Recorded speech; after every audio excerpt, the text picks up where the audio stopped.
إنا لله وإنا إليه راجعون وحنا maanta joognaa magaalada Hargeysa waxaanu ku aasaynaa maanta oo shalay xaqi u yimid Suldaan Umar Suldaan Maxamed Suldaan Faarax Mahad Qabsade Cilmi Qurux Geedi Xildiid Maxamuud Samane oo runtii bahda dhaqanka aanu ka wada tirsanayd shalay tan geeriyooday maanta magaalada Hargeysa lagu aasay waxaan leeyahay ummadda reer Soomaaliland oo dhan aan ka tacsiyeeyay qaranka Soomaaliland oo dhan qoyskii iyo qaraabadii iyo guud ahaan qowmiyadda Arab Sheekh Isxaaq iyo bahda dhaqanka oo aan ka wada tirsanayn iyo ummadda inta af Soomaaliga ku hadashaba waa ka tacsiyeeynaya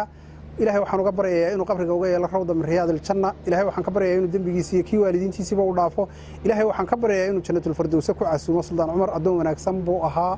adoon aad u afgaaban buu ahaa nin samatali sabuu ahaa hawlo fara badan baan wada galay nabadayna nin ilaahay u saciima buu ahaa nin umadu ay isugu mid tahay buu ahaa nin aan fitan ka talin oo samatali sabuu ahaa ilaahay waxaan ka baryayaa inuu dambigiisii hore iyo dambigiisii kii waalidiintiiba u dhaafo jannadiisa ku casuumo inagana waxay nala gudbaan inaanu ducayna maanta wax kale uma tari karo